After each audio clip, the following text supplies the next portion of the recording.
You came so close. That's right, Jesse's back and he finally met face to face with God. Ryan here, and I'm going to share my favorite Easter eggs and comic book references from episode 8 of Preacher's final season. Let me know your favorites from Fear of the Lord in the comments below. And make sure you're all caught up with the show and the comics because, of course, this video is filled with spoilers.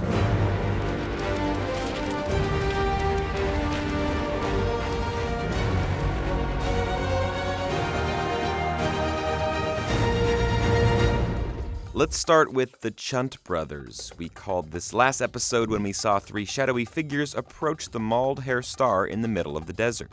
Fear of the Lord picks up with Starr recovering in the CHUNT brothers' living quarters. Now, nearly all of this is pulled from the pages of the comic books, but the TV show version is extremely sped up. In the books, this takes place over the course of a few issues, but it's literally only the intro of this episode.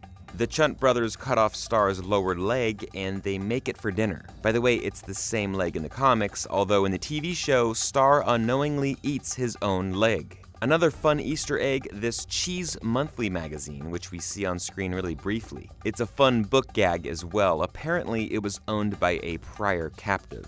The biggest difference with the TV adaptation is how Starr gets out of this horrible situation. On the show, he's saved by Featherstone and the Grail thanks to a transponder, but in the books, he has to fight his way out himself, killing each one of the CHUNT brothers in the process. One of the most revolting images you'll ever see on a TV show has to be Hair Starr's spigot. My God, it works perfectly. I'll never doubt you again, my brother. Unsurprisingly, this is also from the comics. Sure, it looks a little different, but you get the point. Some other notable differences, the CHUNT brothers hooked him up with the spigot in the show, but the attack didn't happen until much later in the comics. The TV show has also chosen to make Starr a much more emotional character and someone who's obsessed with his physical looks. I mean, we even see him in tears as he's carried back to Masada and then later attempt to commit suicide, only to fail and lose even more body parts.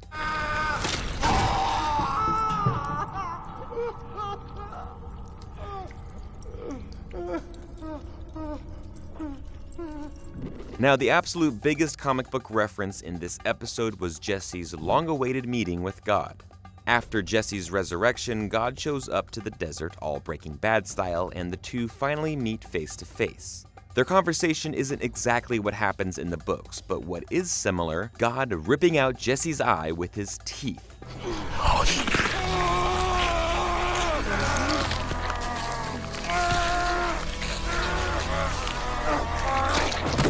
There were some minor differences. They swapped eyes from the TV and book version, and in the show, Jesse doesn't even attempt to use the power of Genesis against him. Instead, God has his hands wrapped around his throat so that he can't speak at all. Overall, though, it's pretty awesome to finally see Eye Patch Jesse. Now, another big difference in the books is that after Jesse's run-in with God, he spends quite a bit of time away from Tulip and Cassidy. Jesse actually catches them in the act of kissing each other, which I thought might happen in the show. He decides to go on his own adventure and not meet up with Cassidy and Tulip until some issues later.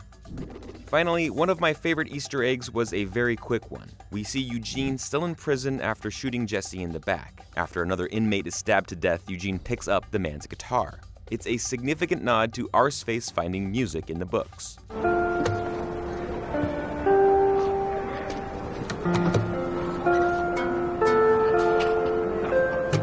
One night when the crew was in New Orleans, he joined a band on stage and caught the attention of a music producer.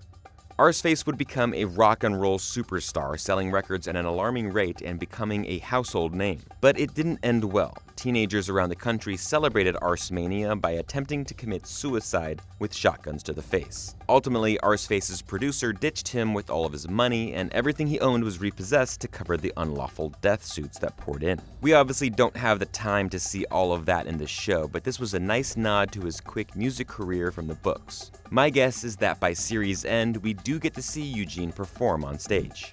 That's it for this week, guys. There are only 2 episodes left of Preacher's final season. Let me know your favorite Easter eggs in the comments below. We'll see you next week.